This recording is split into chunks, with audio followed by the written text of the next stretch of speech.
চট্টগ্রামের হালি শহরে ভয়াবহ বিস্ফোরণের ঘটনায় দগ্ধ ৯ জনের মধ্যে ২ জনের মৃত্যু হয়েছে। একজন ঢাকায় আনার পথে এবং আরেকজন জাতীয় বার্ন ইনস্টিটিউটে নেয়ার পর মারা যান। চিকিৎসাধীন ৭ জনের অবস্থায় আশঙ্কাজনক বলে জানিয়েছেন বার্ন ইনস্টিটিউটের পরিচালক অধ্যাপক নাসির উদ্দিন। সকালে রাজধানীর জাতীয় বার্ন ও প্লাস্টিক সার্জারি ইনস্টিটিউটে চিকিৎসাধীন রোগীকে দেখতে আসেন স্বাস্থ্যমন্ত্রী সর্দার সাখাওয়াত হোসেন বকুল ও দুর্যোগ ব্যবস্থাপনা ও ত্রাণ প্রতিমন্ত্রী আসাদুল হাবিব দুলু। স্বাস্থ্যমন্ত্রী জানান, আহতদের সর্বোচ্চ চিকিৎসা নিশ্চিত করা হচ্ছে এবং প্রয়োজনে সব ধরনের সহায়তা দেওয়া হবে।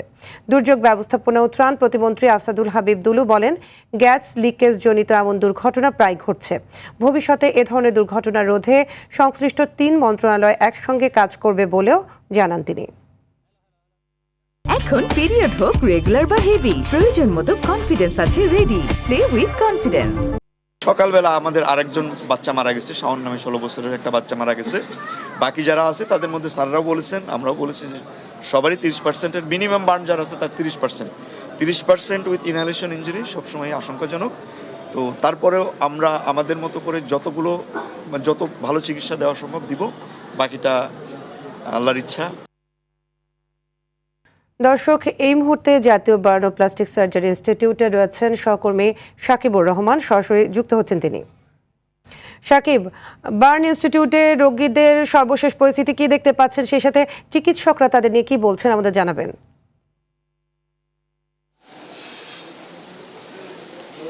সাদিয়া, এখানে কিন্তু আসলে 2টি বার্নের ঘটনায় রোগীরা এসে চিকিৎসা নিচ্ছেন। গতকালকে চট্টগ্রামের হালি শহরে যে ভয়াবহ দুর্ঘটনাটি ঘটে, সেইখানকার 9 জন রোগী, 9 জনের মধ্যে আনার পথে একজন এবং হাসপাতালে আনার পরে একজনের মৃত্যু হয়। সেইখানে 7 জন চিকিৎসা নিচ্ছেন।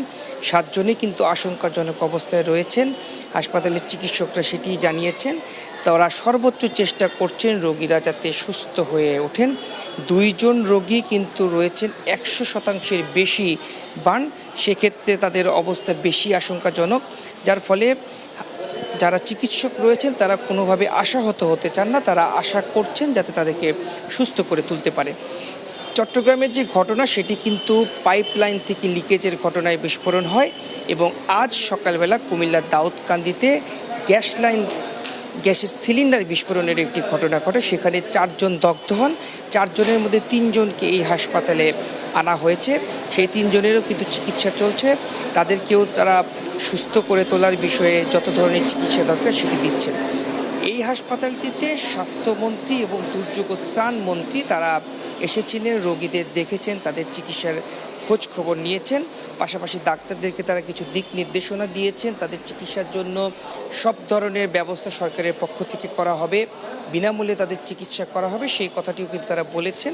এবং দুর্যোগ মন্ত্রী একটি কথা বলেছেন যে প্রায় সময়ই এই ধরনের দুর্ঘটনা ঘটছে, বিস্ফোরণের ঘটনা ঘটছে, গ্যাস লাইন লিকেজের ঘটনা ঘটছে।